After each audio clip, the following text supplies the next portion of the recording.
ഞാൻ ജയിച്ചാൽ MP, അല്ലെങ്കിൽ വയസ്സ് 38 കഴിഞ്ഞിട്ടും ഡൽഹിയിൽ രാജ്യരക്ഷാ മന്ത്രിയുടെ വസതിയിൽ നല്ല കാറ്റും വെളിച്ചവും കിട്ടി വളർന്നിട്ടും നല്ല വെള്ളവും വളവും ഇട്ട് വളർത്തിയിട്ടും ഇതുവരെ മകൻ പേരിന് പോലും ഒന്ന് പൂക്കുകയോ കായ്ക്കുകയോ ചെയ്യാതെ കൂമ്പുപാടി നിൽക്കുന്നത് കണ്ട് കുണ്ഠിതയായ എലിസബത്ത് ആന്റണി പഴയ രക്ഷാമന്ത്രിയുടെ റഡാറുകളെ വെട്ടിച്ച് ആലപ്പുഴയിൽ കുറുവാസനപ്പാതിരിയുടെ അടുത്ത് പോയി ഉടമ്പടി എടുത്ത് പ്രാർത്ഥിച്ചതിൻ്റെ ഫലമായും കുറുവാസനപ്പാതിരിയുടെ ഉപദേശത്തിൻ്റെ ഫലമായും BJPയിൽ അഭയാർത്ഥിയായി എത്തിയതാണ് അനിൽ ആന്റണി. ആ ചരിത്രം നമുക്കെല്ലാവർക്കും അറിയാം. കാരണം ആൻറ്റി സാക്ഷ്യം പബ്ലിക്കായിട്ട് നിന്ന് വിളിച്ചു പറഞ്ഞതാണ്. അനിൽ ആന്റണി BJPയിലെത്തിയാൽ 1 കൊല്ലത്തിനുള്ളിൽ കുലയ്ക്കും എന്നാണ് കുറുവാസനപ്പാതിരിയുടെ പ്രവചനം. കുലയ്ക്കും. അതിന് പാതിരി കൊടുത്തുവിടുന്ന ഉപ്പുവാരി അണ്ണാക്കിലിട്ട് കൊടുത്താൽ മതി അത്രേ. ഇത്തവണ കൊലച്ചില്ലെങ്കിൽ ഈ ജന്മത്തിൽ ഈ ചക്കം കൊലയ്ക്കത്തില്ല എന്നാണ് പാതിരിയുടെ പ്രവചനം. അതുകൊണ്ട് തന്നെ എങ്ങനെയെങ്കിലും ഇത്തവണ ചക്കനെ കൊലപ്പിക്കാനുള്ള ശ്രമത്തിലാണ് ഉത്സാഹ കമ്മിറ്റി. അതിന് എന്തൊക്കെ ചെറിയ ചെലവ് വന്നാലും മുടക്കാൻ തയ്യാറുമാണ് ആൻറ്റി. പാതിരിയുടെ പ്രവചനവും ചക്കൻ്റെ ചെറിയൊരു അനക്കവും അമ്മച്ചിയുടെ ചെറിയ തള്ളുമുണ്ടെങ്കിൽ എല്ലാം ശരിയാകുമെന്നാണ് പറയുന്നത്. ആര്? പാതിരി. അല്ലാതാര്? ചെറുക്കനാളത്ര മോശമല്ലെന്ന് ഭണ്ഡാരിയുടെ ഫാം ഹൗസിൽ പാർട്ടികൾക്ക് പോയപ്പോൾ തെളിയിച്ചിട്ടുള്ളതാണ് എന്നത് കാര്യം വേറെ. ചക്കനെ കേരളത്തിൽ എവിടെ കൊണ്ട് ചാരി നിർത്തിയാലും കെട്ടിവെച്ച കാശ് കിട്ടില്ലെന്ന് ഉറപ്പുണ്ടെങ്കിലും നിർത്താനുള്ള സമ്മർദ്ദം വളരെ വലുതാണത്രേ. എവിടെ നിന്ന്? മുകളിൽ നിന്ന്. കഴിഞ്ഞ ദിവസം പാർട്ടി ദേശീയ കൗൺസിൽ യോഗം സമാപിച്ചതോടെ വരുന്ന ലോക്സഭാ തെരഞ്ഞെടുപ്പിൽ BJP ദേശീയ സെക്രട്ടറി സ്ഥാനമൊക്കെ കൊടുത്തിരുത്തിയിരിക്കുന്ന അനിൽ ആന്റണിയുടെ പേര് എറണാകുളത്തിനു പുറമെ പത്തനംതിട്ടയിലും ചാലക്കുടിയിലുമൊക്കെ പരിഗണിക്കുന്നു എന്നൊക്കെയാണ് ഊഹാപോഹ അണ്ണന്മാർ അടിച്ചുവിടുന്ന വാർത്തകൾ. തള്ളുന്നതിന് പ്രത്യേകിച്ച് ടാക്സ് ഒന്നുമില്ലല്ലോ. ബാലഗോപാൽ കേൾക്കണ്ട, ഇതിനടുത്ത കൊല്ലം ടാക്സ് ഇടും. ഇപ്പോൾ ഇല്ലാത്തത് തള്ളിന് മാത്രമാണല്ലോ. തൃശ്ശൂരിൽ സുരേഷ് ഗോപി മത്സരിക്കുന്നതിൻ്റെ ഒരു വാങ്ങൽ ചാലക്കുടിയിലും BJPക്ക് അടിക്കുമെന്ന പ്രതീക്ഷ പാർട്ടിയുടെ ചില അണ്ണന്മാർക്കുണ്ടത്രേ. കത്തോലിക്ക വിഭാഗത്തിൽപ്പെട്ട ആളെ ചാലക്കുടിയിൽ നിർത്തുന്നതിൻ്റെ ആനുകൂല്യം തൃശ്ശൂരിൽ സുരേഷ് ഗോപിക്കും ലഭിക്കുമെന്നാണ് അനിലിനെ പരിഗണിക്കണമെന്ന് വാദിക്കുന്നവർ മുന്നോട്ട് വെക്കുന്ന കാര്യം.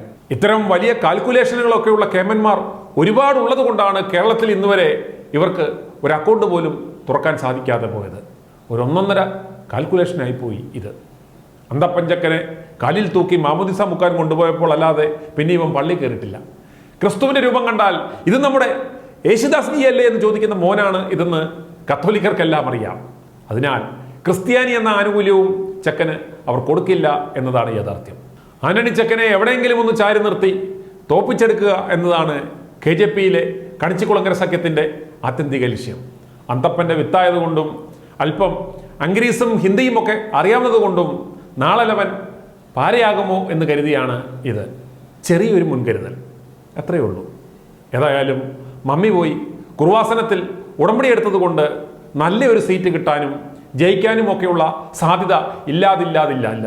അങ്ങനെ ജയിച്ചാൽ അന്തപ്പൻ്റെ ചക്കൻ MP ആകും, അല്ലെങ്കിൽ ലദ്ദൻ. പിന്നെ എൻ്റെ മൂത്ത മകൻ രാഷ്ട്രീയത്തിൽ ജോയിൻ ചെയ്യണമെന്ന് അവൻ്റെ വലിയ സ്വപ്നമായിരുന്നു. അപ്പോൾ അവൻ എൻജിനീയറിംഗ് ഗ്രാജുവേഷൻ ഫർദർ സ്റ്റഡീസിന് വേണ്ടി സ്റ്റാൻഫോർഡ് യൂണിവേഴ്സിറ്റിയിൽ പോയി. അവിടെ അവൻ പഠിത്തം എല്ലാം കഴിഞ്ഞപ്പോൾ അവൻ അവിടെ നല്ല ജോലിയൊക്കെ കിട്ടിയതാണ്. പക്ഷേ അവന് രാഷ്ട്രീയത്തിൽ താല്പര്യമുള്ളത് കൊണ്ട് തിരിച്ചു വന്നു. പക്ഷേ അവന് രാഷ്ട്രീയത്തിൽ എൻട്രി ചെയ്യാനുള്ള തടസ്സം മാറ്റാനാണ് ഞാൻ 2ാമത്തെ നിയോഗം വെച്ചത്. അവരുടെ വർക്കിംഗ് കമ്മിറ്റിയിൽ ചിന്തൻ ശിബിറിൽ മക്കൾ രാഷ്ട്രീയത്തിനെതിരായി അവർ പ്രമേയം പാസ്സാക്കി. ദാറ്റ് മീൻസ് എൻ്റെ 2 മക്കൾക്കും എത്ര ആഗ്രഹിച്ചാലും അവർക്ക് പൊളിറ്റിക്സിൽ എൻട്രി ചെയ്യാൻ പറ്റില്ല എന്നുള്ള തടസ്സമാണ്. എൻ്റെ ഹസ്ബൻഡ് ആണെങ്കിൽ ഒന്നും അതിന് വേണ്ടി പരിശ്രമിക്കുകയോ മക്കൾക്ക് വേണ്ടി ഒരു കാര്യവും ചെയ്തു കൊടുക്കില്ല. അപ്പോൾ അങ്ങനെ ഇരുന്നപ്പോൾ ഞാൻ നിയോഗം വെച്ചു അമ്മയുടെ അടുത്ത്. എനിക്ക് അറിഞ്ഞുകൂടാ, നമ്മളാരും പ്രതീക്ഷിക്കാത്ത രീതിയിലാണ് കാര്യങ്ങൾ ഇത് പോയത്. പെട്ടെന്ന് ഒരു BBC കോൺട്രവേഴ്സി വരികയും അത് ഭയങ്കരമായിട്ടങ്ങ് ഒത്തിരി സോഷ്യൽ മീഡിയ വഴി നമ്മളെല്ലാം ഒരുപാട് പ്രശ്നങ്ങളൊക്കെ ആയി. ഞാൻ അമ്മയോട് പറഞ്ഞു, മാതാവേ എല്ലാം കൈവിട്ട് പോയോ, എനിക്ക് ഇനി എന്താ, അമ്മയ്ക്ക് മാത്രമേ ഞങ്ങളെ രക്ഷിക്കാൻ പറ്റുള്ളൂ. എൻ്റെ മകൻ്റെ ഏറ്റവും വലിയ സ്വപ്നമാണ് അവന് രാഷ്ട്രീയത്തിൽ എൻട്രി ചെയ്യുക എന്നുള്ളത്. എല്ലാവർക്കും അറിയാമല്ലോ അമ്മമാരെത്രയാണ് മക്കളുടെ സ്വപ്നം സാക്ഷാത്കരിക്കാനായിട്ട് അത്. എനിക്ക് ഒന്നും ചെയ്യാൻ പറ്റില്ല. ഞാൻ അമ്മയോട് കരഞ്ഞ് പറഞ്ഞു, എൻ്റെ മകൻ്റെ ഭാവി, അവനിപ്പോൾ 39 വയസ്സായി, അവനൊന്നും ഇത്രയും വിദ്യാഭ്യാസവും എല്ലാം ഉള്ള ഒരു മകന് അവൻ്റെ ആഗ്രഹം സാധിക്കുന്നില്ല. ഞാൻ അമ്മയോട് ഒത്തിരി കരഞ്ഞ് പറഞ്ഞു. ഞാൻ സങ്കടപ്പെട്ട് ഇവിടെ അപ്പോഴവൻ എന്നെ വിളിച്ചേച്ച് പറഞ്ഞു, അമ്മ എന്നെ PMOയിൽ നിന്ന് വിളിച്ചിട്ടുണ്ട്, അവരെന്നോട് BJPയിൽ ചേരാനായിട്ടാണ് പറഞ്ഞത്. BJPയിൽ ചേർന്നാൽ നിനക്ക് ഒരുപാട് അവസരങ്ങൾ ഉണ്ടാകുമെന്ന്. അപ്പം നമ്മൾ വിശ്വസിക്കുന്നത് കോൺഗ്രസ് പാർട്ടിയിലാണ്, നമ്മൾ ജീവിച്ചതും ആ പാർട്ടിയിലാണ്. അങ്ങനെ BJPയിലേക്ക് പോകുന്ന കാര്യം ആലോചിക്കാൻ പോലും വയ്യ.